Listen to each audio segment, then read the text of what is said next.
Kia ora. The weather pattern you can see on the charts behind me is pretty much what we'll be seeing over the next few days, into the weekend and even in towards the start of next week. Southwesterly winds dominating the weather across New Zealand, bringing some cooler temperatures for many of us, but also some showers for those exposed areas down the far south, and some stronger winds through there as well, especially for places like Dunedin and Clutha as we head through in towards Saturday.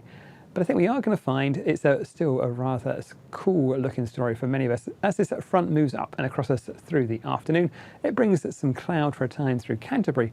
But as we head through the night, that cloud breaks up to leave behind some clear skies. And that's where we're going to find some of the cooler temperatures. For the North Island, you can see plenty of clear skies as well. Another night, where we'll find our temperatures dropping down to about 3s and 4s through some of those more central areas.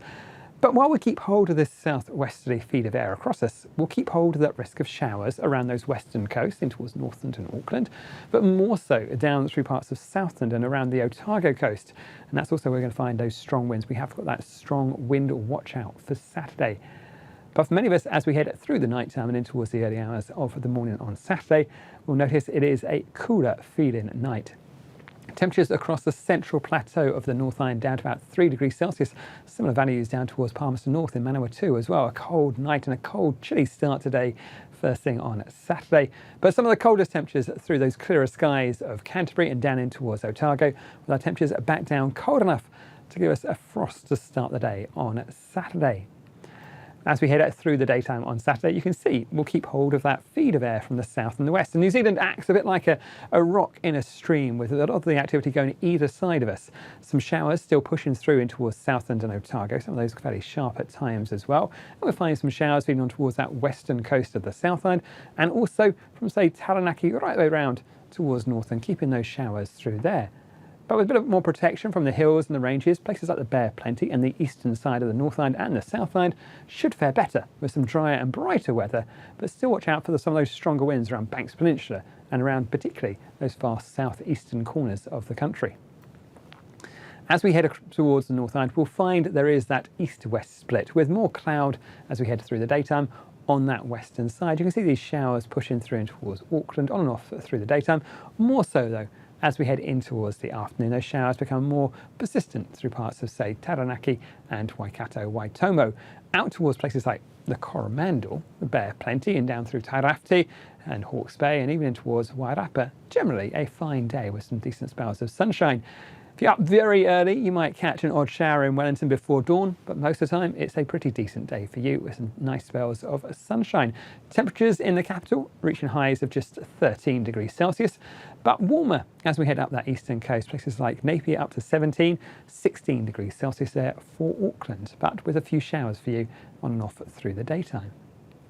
For the South Island, well, you can see it's a chilly old start for places like Christchurch and Marlborough, but we are going to find some clear skies there through most of the daytime and generally staying dry. Down south, it's a different story. Those winds pushing those showers and cloud in and across Fiordland, Southland and Clutha throughout the daytime, and those winds are really picking up around the likes of that Clutha and Otago coast to bring some pretty strong gusts as well, perhaps even reaching 90 to 100 kilometres an hour in those exposed areas. And those winds will make it feel a fair bit cooler too. You've got to consider that significant wind chill factor as we head through the daytime, but rather a blustery, showery day across those southern parts of the country.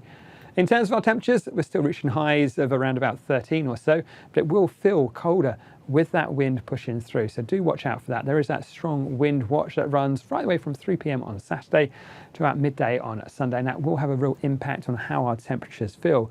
So although we've got highs here of 11 degrees Celsius in Dunedin, if you're out in those windier spots, it will feel significantly colder. Highs up in Christchurch, 13 degrees Celsius there, and overnight temperatures around about 1 degree Celsius. Now on in towards, say, Sunday, well, the situation is very similar. We've got that watch for those stronger winds around that far southeastern corner right the way through to about midday on Sunday. And we'll generally find that those areas that are more exposed to the south or perhaps the west are more likely to see some showers. If you're in places like Canterbury or Marlborough, or even up in towards the Bear Plenty and Gisborne, you should find it stays dry and some nice clear skies through the weekend. There will be some stronger winds perhaps pushing through those southern parts of Hawke's Bay, those westerlies just picking up as we head through the daytime, but most of the strong winds around that far southern corner there. So keep an eye on those severe weather watches. But also, those winds will drive a fair bit of swell up our coast as we head through in towards the weekend, particularly around this eastern coast up in towards Wellington, Wairarapa. Do keep an eye on the swell conditions around the coastal areas. Do add that into your considerations for your activities as we head through the weekend. Some higher swells around the coast there, just something to watch out for as we head through the weekend. As always, you can find the latest forecast and the latest on those severe weather watches at metservice.com.